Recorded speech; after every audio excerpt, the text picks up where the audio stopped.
Okay. Bismillahirrahmanirrahim. Assalamualaikum warahmatullahi wabarakatuh. Okay, insyaAllah hari ni kita nak belajar tahun 2. Okay, buka buku teks tahun 2 matematik. Kita akan belajar tajuk baru. Okay, insyaAllah. Dia buka tajuk bahagi. Okay, tajuk bahagi dalam lingkungan 1000. Okay. Akhir pembelajaran, murid boleh membahagi dalam lingkungan fakta asas. Membahagi sebarang nombor 2 digit dengan 10. Okey. Tajuk bahagi ni awak akan belajar bagaimana. Yang pertama adalah apa itu bahagi itulah. Dan macam mana bahagi itu yang merupakan operasi selepas darab. Okey, bahagi ni sangat penting sebab dia berkait dengan darab juga. Jadi kalau awak dah hafal sifir darab, insya-Allah awak akan faham untuk buat dan lebih cepat untuk buat operasi bahagi. Dan yang pentingnya operasi bahagi ni awak kena faham dia ada konsep bahagi sebagai pengumpul objek. Okey.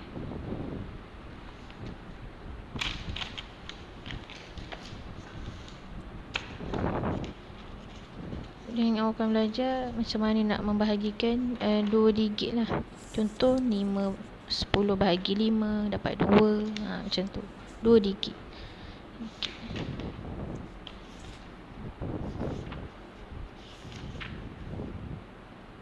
Okay.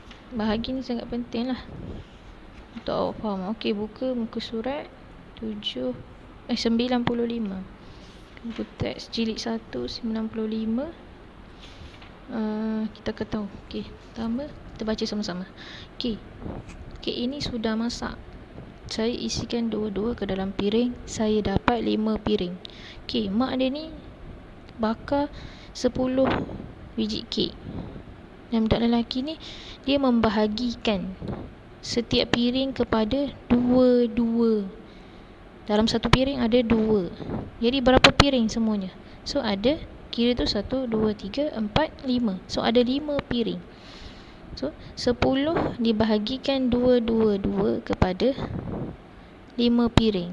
So jadi ada 5 piring yang dibahagikan 2. So 10 bahagi 2 dapat 5. 10 bahagi 2 sama dengan 5. Ayat matematik dia 10 bahagi 2 sama dengan 5. Okey, yang 10 tu adalah jumlah objek. Keseluruhan objek dia adalah jumlah. Yang paling besar lah. Yang nombor 2 tu bilangan objek dalam setiap kumpulan.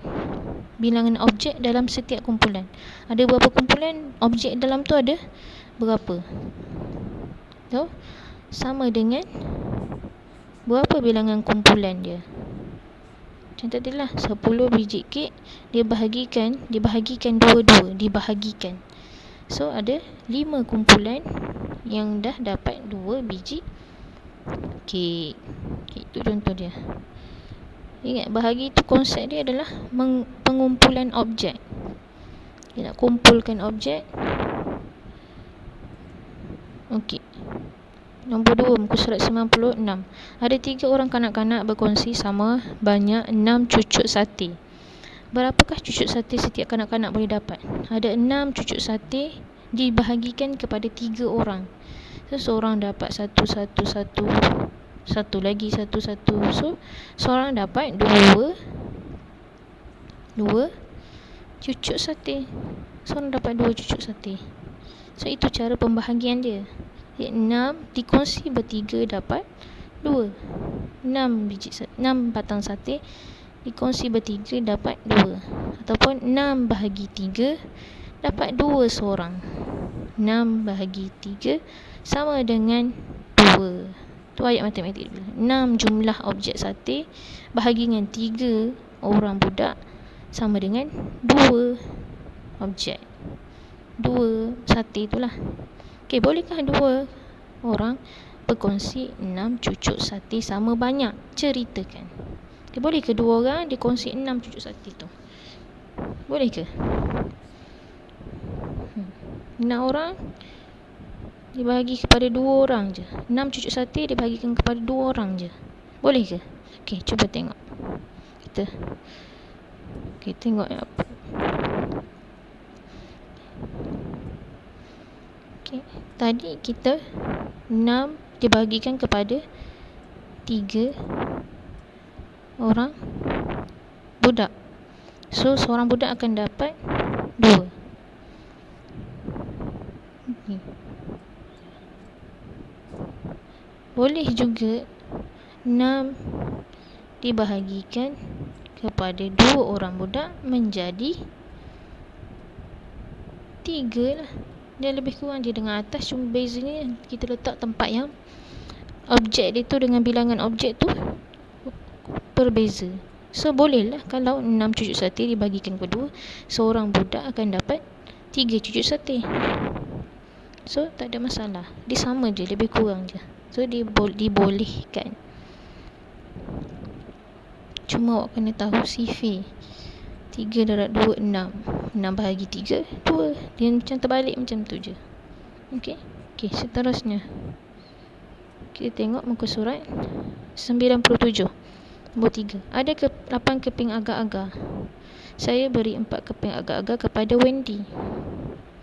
Dan baki lagi 4 keping tu saya beri kepada Sylvie. So dia 8 ditolak 4 keping dibagi ke Wendy tu tinggal 4. Tu sekali ditolak.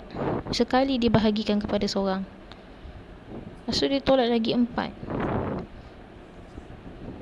Bagi ke Sylvie. So 4 jadi 8.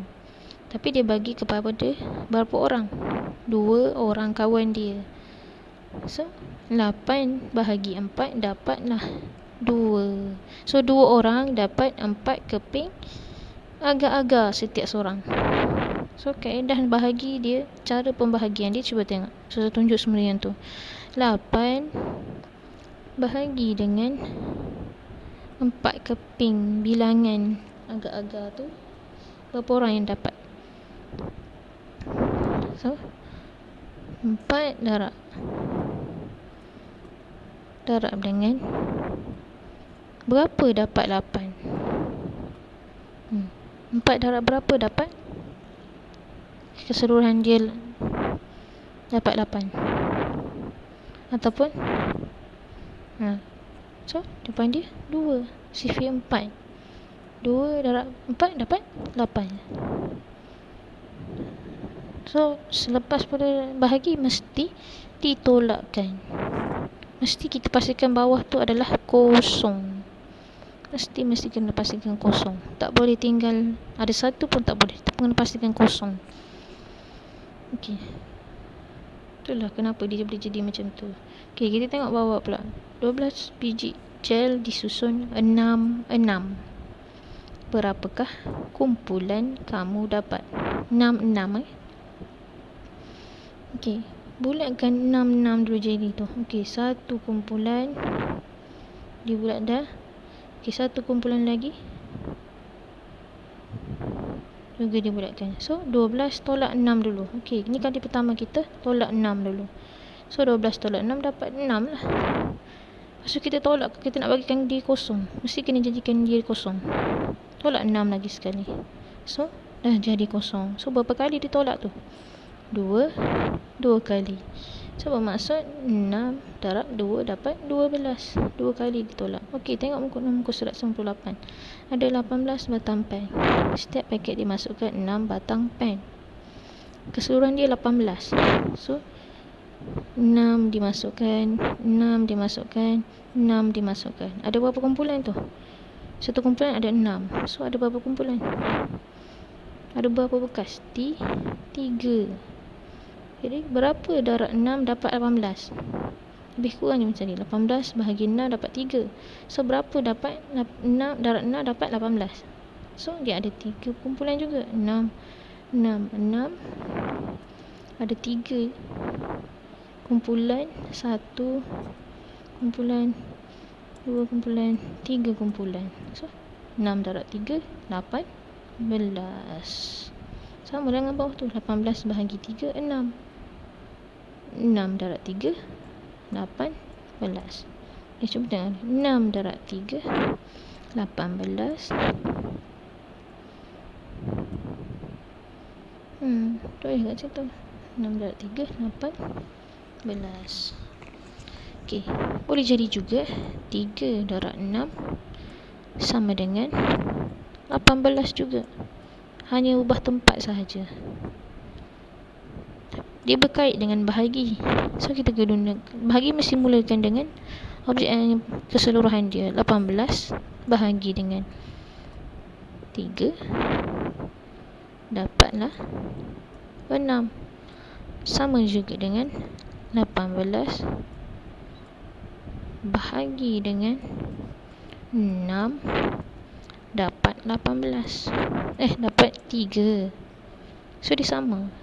Mesti ingat, darab dengan bahagi mesti ada kaitan. Darab dengan bahagi sangat ada kaitan. Sebab pentingnya kita hafal sifir, supaya kita boleh buat sifir bahagi. Okey, tengok. Kita buat ayat matematik sikit. 6 tak bahagi 3, 2. 10 bahagi 2 dapat berapa? 10 bahagi 2 dapat apa tempat kosong tu? Buat ayat matematik dulu. 10 bahagi dengan 2 dapatlah, kena ingat sifir 2. Berapa darab 2 dapat 10. So 5 darab 2 10. So 10 bahagi 2 dapat 5. 12 bahagi dengan 4. Kalau boleh ingat sifir 4. Sifir 4 berapa darab 4 dapat 12. 1, 2, 4, 4, 2, 4, 12. 3 darab 4 12. So 12 bagi 4 dapatlah 12 bagi 4. Kita tengok 12 kalau 10 tadi kita nampak sikit kat atas tu. Tak apa, 5 didarab dengan 2 tadi boleh jadi 10 untuk yang B tu tadi. Jadi kita 10, kita tengok pula 12 tadi tolak bahagi dengan 4 dapat 3. Betul. 4 darab dengan berapa dapat dengan 12. So 3, 12 bahagi 4, 3. 4 darab 3 12. So jawapan dia 3 kat situ. Okey, itu sahaja yang awak kena faham. Sebab tu awak kena sifir darab. Awak kena hafal sifir darab tu. Okey, setakat itu je sahaja. Moga bermanfaat. Assalamualaikum warahmatullahi wabarakatuh. Terima kasih.